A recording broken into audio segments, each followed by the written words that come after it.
Welcome back to the 2 Cents Podcast. Today we're diving into Felling Fast with my co-host Ruben Bell. Welcome back. It's episode 2. How are we feeling? Deuces has been good. I'm excited, super excited. We've been having a lot of fun. Thank you for all those people who have been supporting us. But I tell you, girl, the conversation online has been crazy. Yes, our Instagram comments are popping right now. Look, this DEI Target stuff, I wasn't expecting that, but I get it, right? People are kind of split on it. But look, there was even an article that came out talked about Target losing like $14 billion in valuation on the company because people are boycotting Target. Wait, 14 billion? Was that clickbait? Don't quote me. It's like 12 or 14 billion. Yeah, it's clearly clickbait. Okay. Here's the deal. Let me educate folks real quick, right? Yeah. If you want to know what's happening with a company, go to their earnings report, right? Target was up year over year 0.1%. So comparable sales, which means what they did in 1 year, the next year what they did. So they were flat. You know what that means? Before people started boycotting Target, nobody was in the store. Nobody was at Target. So their valuation might be down. I'm not saying that the boycotts aren't helping or they aren't impacting Target more, but to assume that we've had $1 billion impact because we're not going in the store, that's kind of crazy.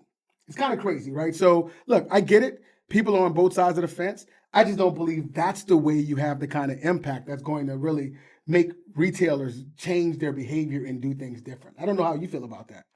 I mean, I know we touched on this in episode 1 where we really talked about the impact of the brand more so than the retailers and more so than the retailer. And that's the key here. When we stop shopping at a retailer, they have a level of protection before the brand is going to get hurt first before the retailer does. And I think that that's the important part to take from here is that I'm not gonna say that the boycott hasn't attributed to maybe $1 billion in loss if it's 14, right? But it's definitely not driving the overall number.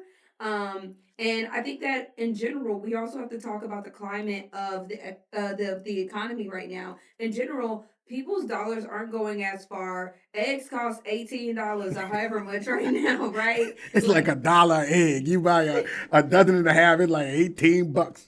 It's crazy. So between $18 eggs, like people already not going to Target because why do you want to pay 27, right? And so I think that that also plays a part in this. And so overall, I think that it's going to be interesting for us to continue to track, but I don't think that this is a sustainable boycott for the simple fact of more brands will get hurt before these big corp and retailers will, and you're going to see less of the brands that you love because you're boycotting them from a particular retailer. And yes, the people are in the comments talking about I'm going to their D2C side. I'm going, okay, do you know that it costs that brand more to ship it to you that way? I'm just gonna just like let's just be real. It costs more for you to shop that way. It is cheaper to acquire a customer through a brick and mortar retailer Absolutely. than it does through your website. That's just a little Absolutely. education for our listeners out there that may not know that. So Yeah. so you can support them that way. But to your point, the impact of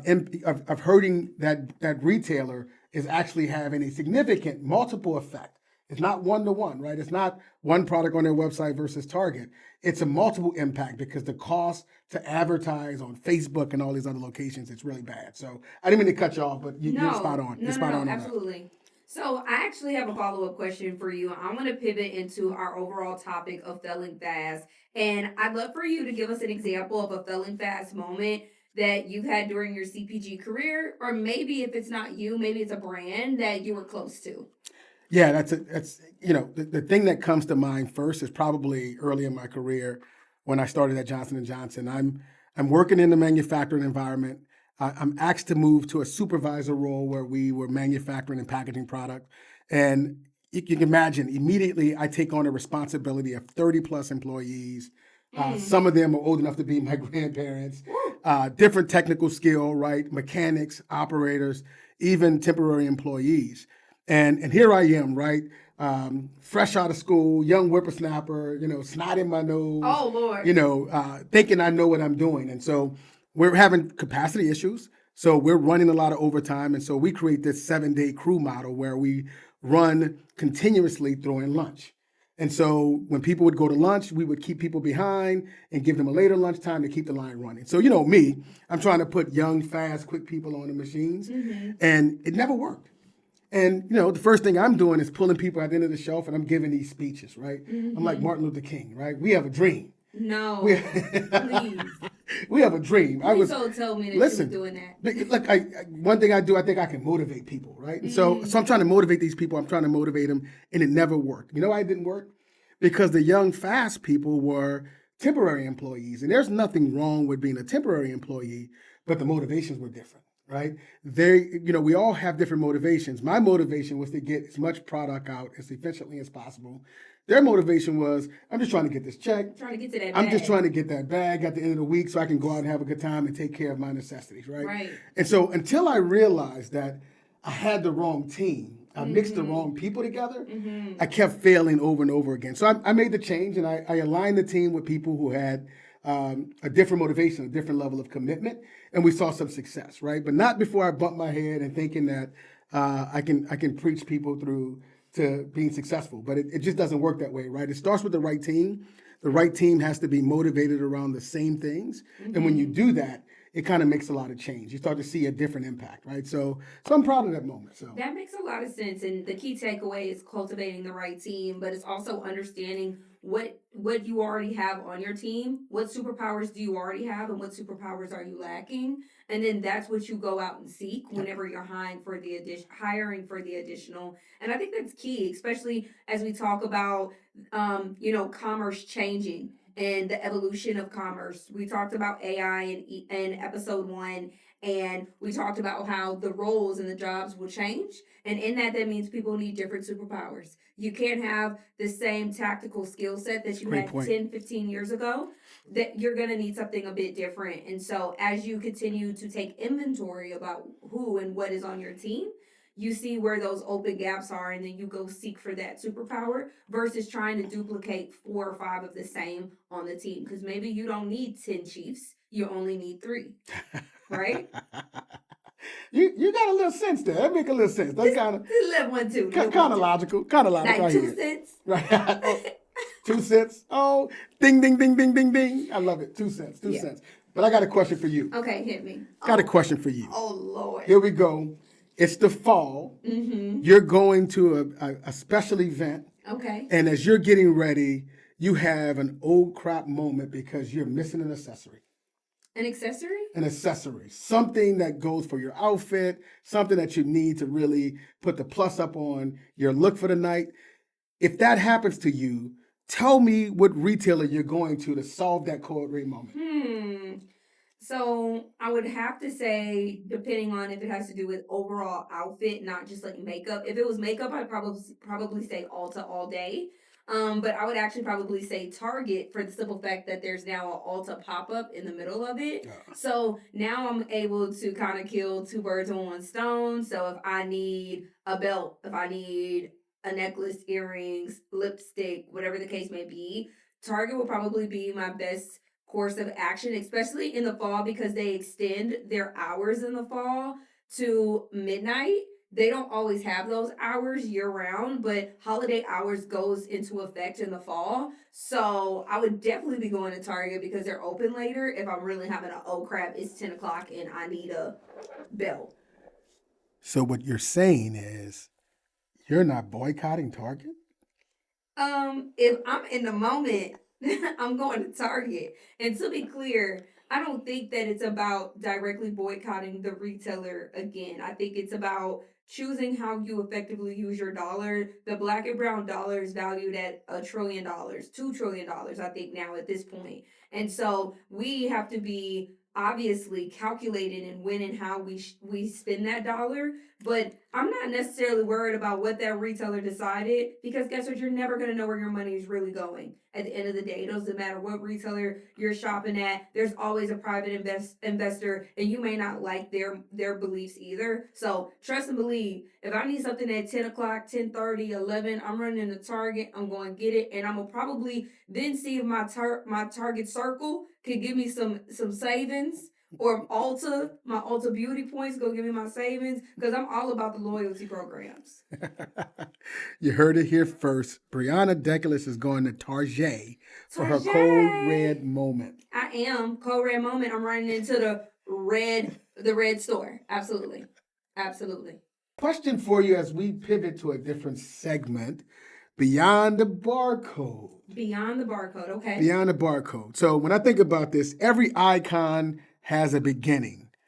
What brand for you made a pivot and exponentially grew its revenue in favor with its customers? I would have to say it's probably Stanley. The Stanley Cup, I believe it was founded in like 1913. It was originally targeted towards men who shopped at Ace Hardware, Home Depot, Lowe's. It's to keep their drinks cold or hot. What that brand in particular did is they listened to the market, they listened to the opportunity, and they found opportunity. They found space where women also enjoyed tumblers. They enjoyed cups and bottles and all of these different canisters. And so in time, they came out with their quencher. I believe it's like the 40 ounce or 30 ounce. I'm sure everyone has seen it before. And that quencher really was what was market dominating. I think that it was launched years before they started coming out with the cute and spring light colors, the pink, the orange, the purple, the greens, the now they have a Love Shack fancy collaboration. You probably don't even know what that is. No, I don't. It's like a really high end glitzy glam kind of apparel store. Nor do I care. Right. But what they did was it said, okay, women are running to this brand, they are enjoying this brand. Let's create a true market position where women can now engage in this brand and it not be my husband's cup. And I think that that was the big key here is that even though it was originally for men, they are now really making an impact to lean into cater to women and also young girls. I mean, teenagers have this cup now.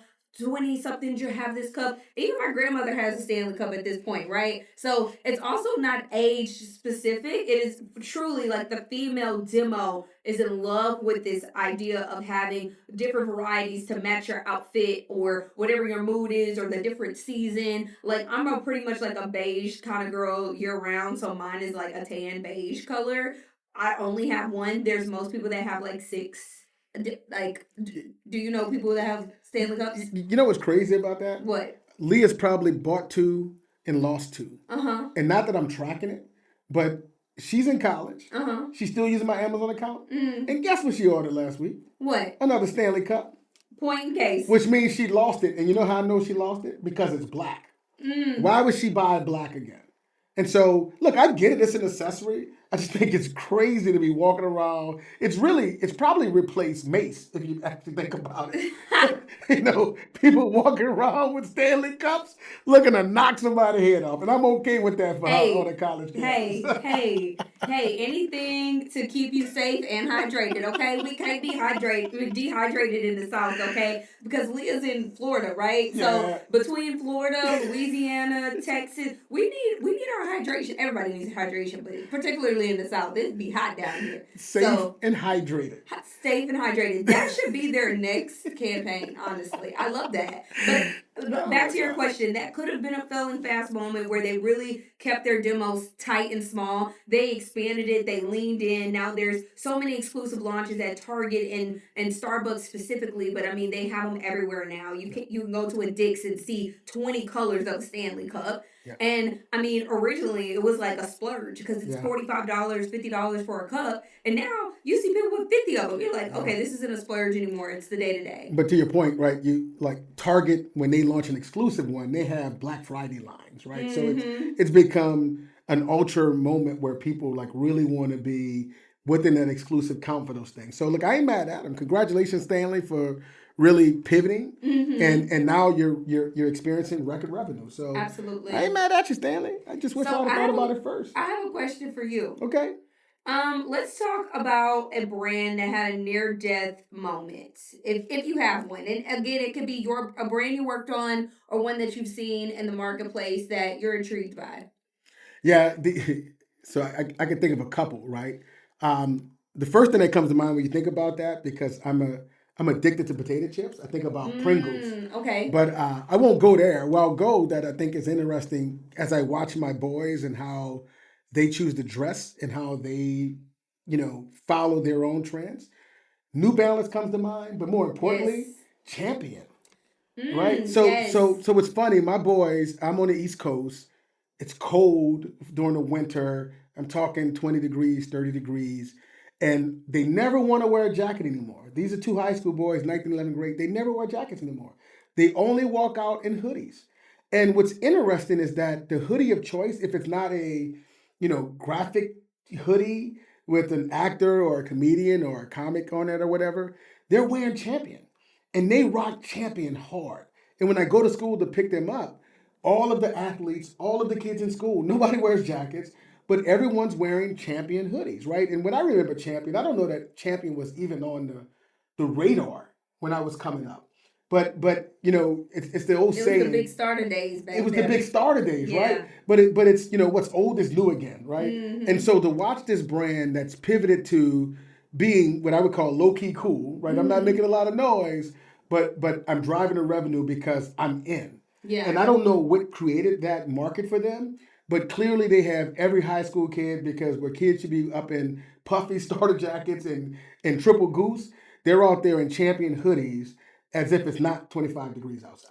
You know what I'll say is that even whenever I was in college and thinking back to like the crew necks that I was buying in college or in high school, I'm thinking what 12, 14, 15 years ago now, we were already starting to shift towards Champion then because Champion had a lot of college deals. Okay. And so they kind of started that crew neck, that throwback crew neck look, and so I started to collect the throwback crew neck look. So whenever I was in high school, I had a crew neck in an actual hoodie that was a Champion brand. And then from there, my actual college, so Texas State, UH. If I went to like Harvard, I did some sessions there as well for like further education. I have a Champion crew neck from there as well. So when I think Champion, I think more college apparel or school apparel. Yep. And I don't know how they kind of owned how they assumed that role, but they have it now, and it's kind of like like the homage, like that's what you grab.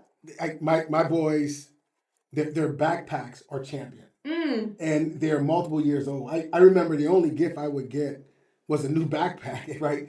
They don't want a new backpack.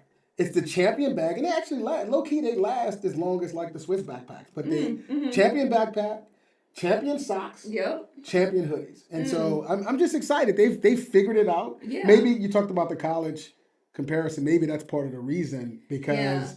These high school or younger kids are looking up to older people and they want to wear or mimic what they And see that's from them. usually what's like on college campuses to buy. Like you obviously have like some of the Nike stuff, but like this stuff is $120 to buy. Yeah. And then your next step below that might be a couple of Adidas like options, and then you have Champion. Yeah. And Champion is the more favorable, still comfortable, still warm option. And so I now that you say that, I think about it. I have a lot of Champion crew necks and hoodies as well.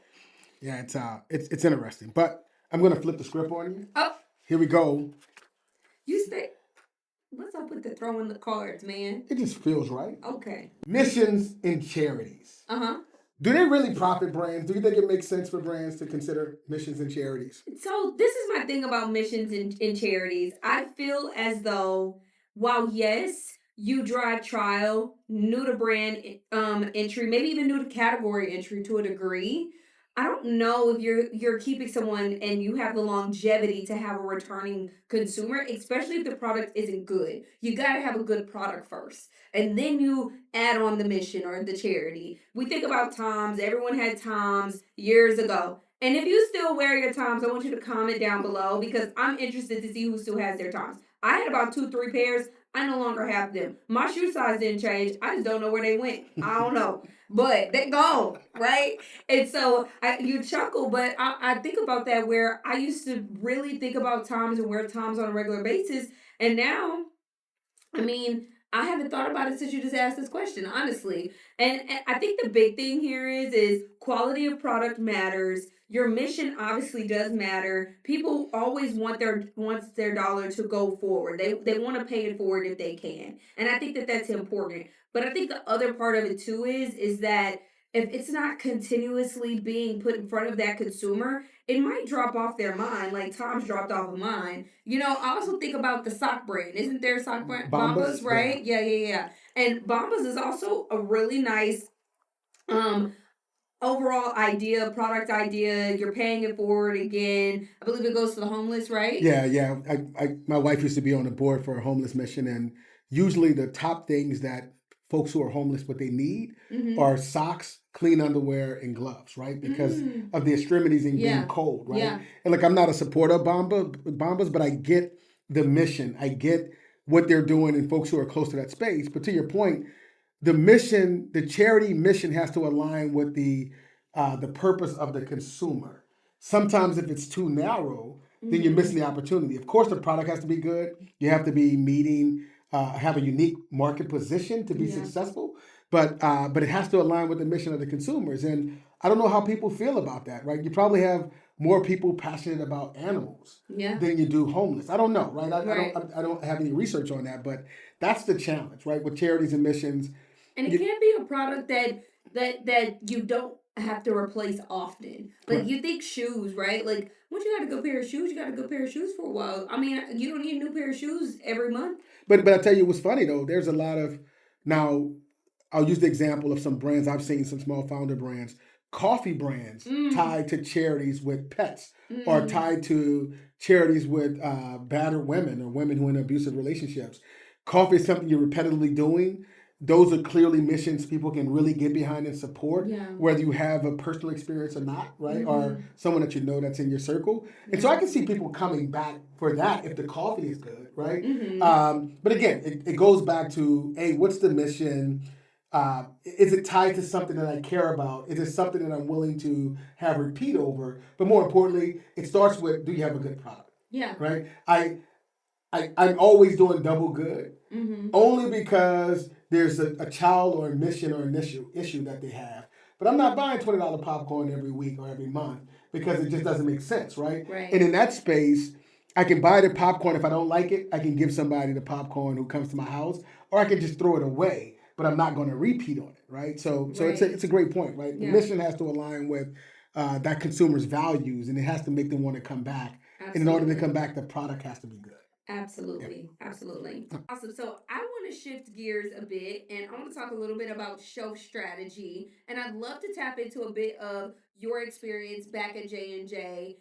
When a brand is trying to determine whether they're ready to go to mass retail versus maybe starting at a specialty store or maybe even going to a regional grocer. So think HEB, for instance, or a Wegmans or ShopRite.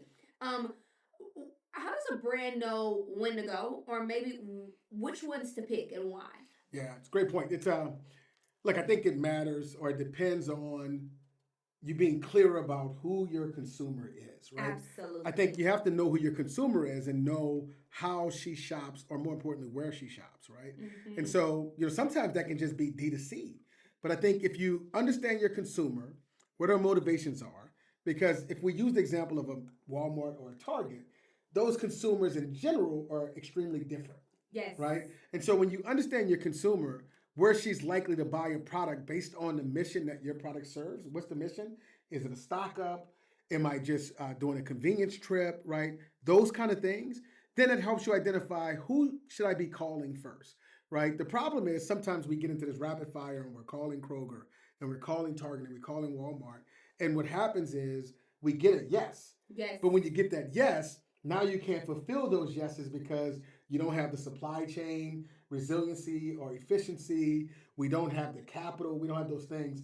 We've done some interviews, so we have some supply chain folks coming Yes. on. So I'm Yes. looking forward to that. I'm But excited. so That's we gonna be can, a good conversation. yeah, we can dive deep into that. But you don't want to grow too fast. And as you're trying to build your brand, you want to be able to do that as efficient as possible. We know it's an oxymoron to talk about efficiency when you're a startup company trying to just figure it all out. But really, it starts with having a product that meets a market need, and then who uses that product, and where do they likely shop for that mission. Absolutely. That would be my point. I don't know if you have a perspective on that or not. Yeah, I mean, right retailer, wrong time is real. And I think that it's about functioning within your means, functioning within your capital to your point. And really what that means is can you support that many doors? At the end of the day, let's make that super clear so there aren't any question marks as Ruben drops some really nice gems there. That's what he's saying. Can you actually support the level of ordering that it will take to support, call it 300 doors, right? 300 doors, and you gotta move at least 10 units per day per week. Like, hey, if that's the case, you gotta have some deep pockets. And if you can't support that, then you have to weigh out those options and understand, hey, bad metrics are worse than saying no, I'm not ready right now. And especially when you were maybe getting your dream retailer. When we think about specialty is a lot like lifestyle. So think of Ulta, a Sephora, maybe a Dick's, right? Like any of those stores, if consumers are going there, they're looking to buy that item when they get there. And so you have a higher conversion rate because it's not a mass shopper where they throw so many different things within their basket. No, they went to Ulta to go buy skincare products that day, right? And so it matters for you to be in stock. And it also matters that you actually have enough capital to not just make it to the shelf. Because then the buyer's looking at you like, thanks for being here. Are you going to be at a promo anytime? No? Got it. Like, then at that point, is this brand worth being on my shelf? Because trade is way more than just paying to be on the shelf or paying for what shelf that you're on. You got to be in some promos. Yeah. You got to take some display opportunities. We can't just look at, hey, I got my spot and I made it. Y'all go find me. I'm in the back, right? It don't work like that. That's not how you grow. And so making sure that you're also able to create a meaningful strategy and mirroring that with things that are also happening online. I think that's key to this, right? So you continue to drive awareness online and you drive them to that new distribution and you really hone in on that distributor, especially once you're able to lock that in, that spot. You should be pushing consumers there, right? You want to hit your metrics. You want to hit those numbers so that you can then say, hey, now I don't have to fight and argue for me to be eye level. They know that I have the traction, right? Now it's I got to be a little bit more competitive, maybe with some additional promos or deals that I'm doing. But now you have the traffic, and traffic is one of the hardest things to get at a new store once you land it. And so it's also about how are you driving them there? How do consumers know now to go look for you at an Ulta or a Sephora or a Dick's or anywhere, honestly. But that's my 2 cents at least. I love it. No, you're spot on, right? It closes the gap of, it closes the cost of driving awareness, right? You have people who are already Yes. in the space of a target, and so your promotion can help you drive awareness. That promotion in aggregate is a lot less expensive than how many Facebook ads and Instagram ads and Amazon ads and all those ads that you're doing online Yep. for people who have to see it to say, oh, let me put that on my list. Right. If it's already on my list and if I'm in Target, it makes it easier. Absolutely. That's why that shelf space is important, ladies and gentlemen. That's why what's going on with Target is so conflicting, but we ain't going there. Right. We're not going to go there. We're going to leave it alone. No, we're going to move on. But we're going to circle back whenever Q1 earnings reports come out because we're going to talk about it again. And we're going to talk about what those brands now have to do because y'all stop shopping there and their numbers are plummeting. We're going to talk about it. That's for sure. Don't mind me, I'm circling. Oh, I see. I'm circling. I see. Yeah. So, look, I have one more question for you on shelf strategy, if you don't mind. Shoot. So, how does category competition impact where the product is placed and also how the brand can stand out? And what I mean by that is really looking at a competitive category. You worked on highly known brands at J&J. So I feel like this is a perfect question for you to kind of talk through. Like, for instance, think about a Listerine, right? Hey. I'm doing this for a reason, right? Because what it says is you got to move. Yep. The brand got to move. Oh, right? Okay. No, look, from a category perspective, there are a lot of variables that play. There's some politics, but the quick thing is can you move? Are you moving units? Mm. If there's a brand on the bottom shelf, what I can guarantee you is they don't move that many units in comparison to those brands who are at eye level, right? And so, and again, that's the brand's work. That's the responsibility of the brand, the founder, to drive that awareness, to make those units move, whether it be through promotion or through some kind of influencer campaigns or some kind of user generated content to get people in those stores to pull product off the shelf, right? I can assure you that if you are A, moving units, and B, sharing in the margin with the retailer that's at or above category, you will get close to that eye space. You might even lead the aisle if you're successful, right? Did you say lead or leave? Lead. Oh, I thought you were saying leave because also dual placement, triple placement around the store is the best scenario. That's the best scenario, but girl, that's another episode. Oh, you're right. We can't talk about being in multiple places if we can't hold the first spot. You're right. But that's a valid point, right? When I use the word lead, because I use the example of Listerine because it's a great example, right? Listerine in most stores and most retailers leads the aisle. Why? Because you have those beautiful bold colors that signal for a consumer, this is the oral care aisle, right? And so by being lead, it brings people to know all the stuff I need for my mouth or for oral, toothbrushes, toothpaste, dental floss, picks, whatever that is in that aisle, right? Mm-hmm. So Listerine has played that role for a very long time, right? Absolutely. And so and it's going to be hard for them to lose that unless the margin gains change pretty dramatically and their units change pretty dramatically, right? Yeah.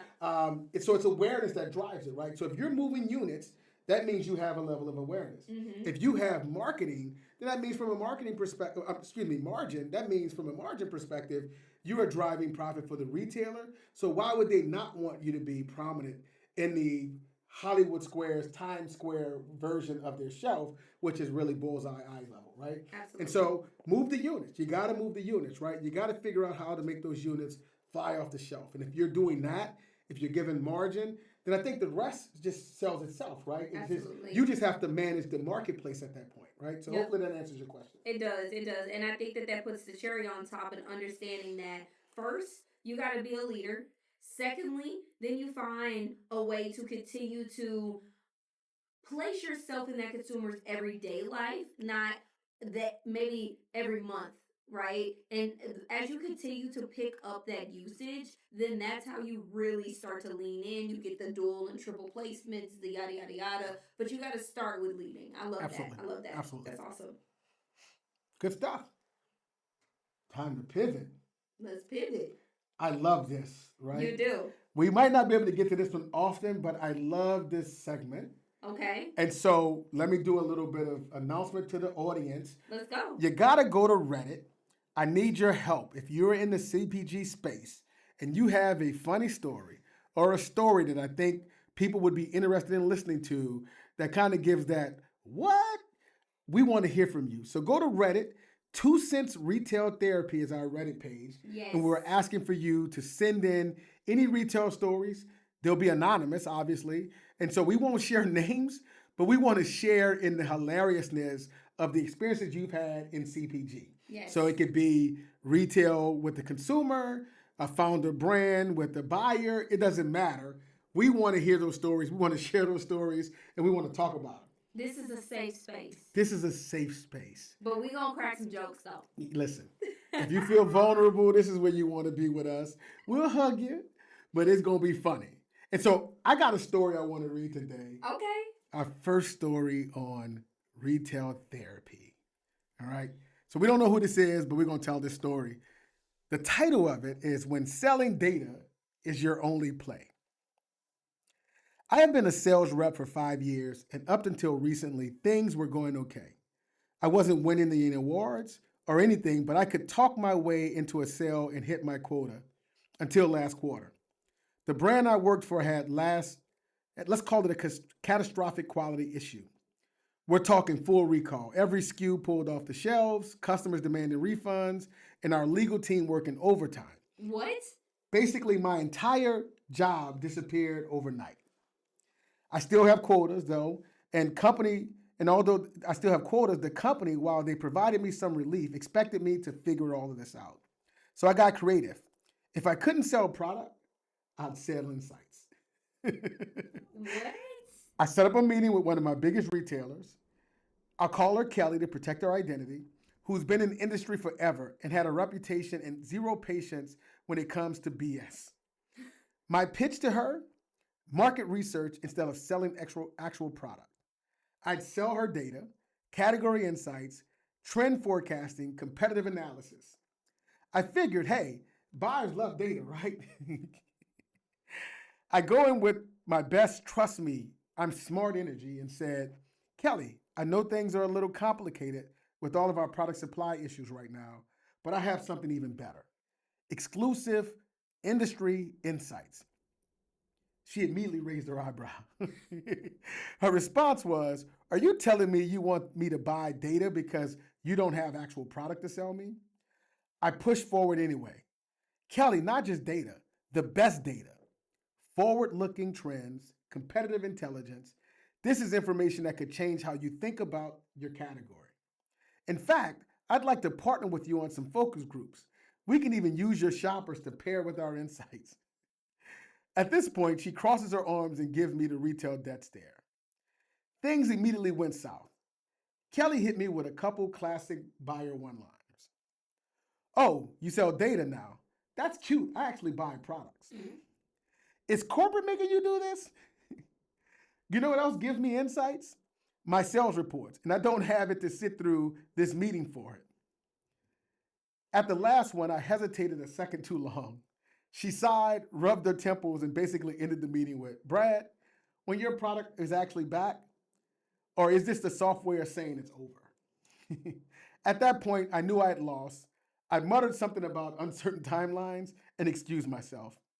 I am now aggressively networking on LinkedIn and open to any opportunities outside of selling things that don't exist. Oh, poor Brad. Poor Brad. Poor Brad. Poor Brad. Poor Brad. I mean, so look, what I'm gonna say is though, Brad, you're low key a visionary over here selling data and insights, right? How many brands have come out the wood? I mean, how many different databases and vendors have come out of the woodwork saying, "Hey, I got the latest and greatest dashboard insights. I could scrape this. I could do that."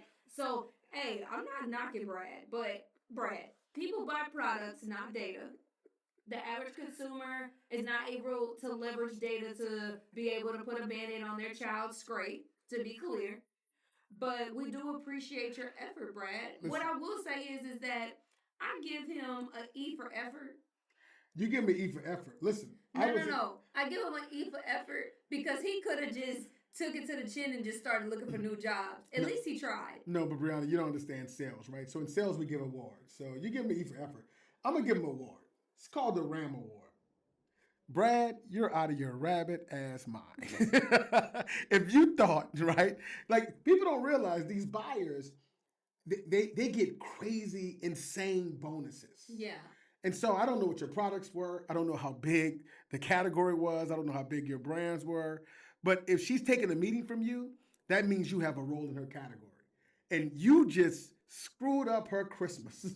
Right. With the fact that you're selling insights. Now, I get it. He had to do what he had to do. But Brad, congratulations. Holla at me. I got a RAM award for you because we agree that you are out of your rabbit ass mind. You got the first one, Brad. I can't believe that. I mean, he's a real hustler though. He's a real hustler. I don't follow him, but man. You show is you out of there for that. We love you, Brad. We love you wherever you're at, Brad. I'll find you on LinkedIn. That's funny. Thank you, Brad. Absolutely. Thank you so much for tuning in to episode 2. Please like, comment, and subscribe. We can't wait to continue to see you guys at our next episode. Episode 3 coming up. We're so excited. Yes, we got a special guest. Special. JPE. Some people know those letters, but it's Mr. James P. Eli, a good friend, great mentor of ours. He's agreed to be on the show. Yes. We've had some great conversations leading up to the show. Can't wait to share those conversations with the world here. So make sure you tune in to episode 3. We're going to have a great time talking about all things data, performance management, and just having some good conversation. He's probably going to chew me out like he did when I reported to him, but it's going to be fun. I can promise you it's going to be a great discussion. Absolutely. We can't wait to see you. See you in 2 weeks. 2 weeks. Bye. Peace.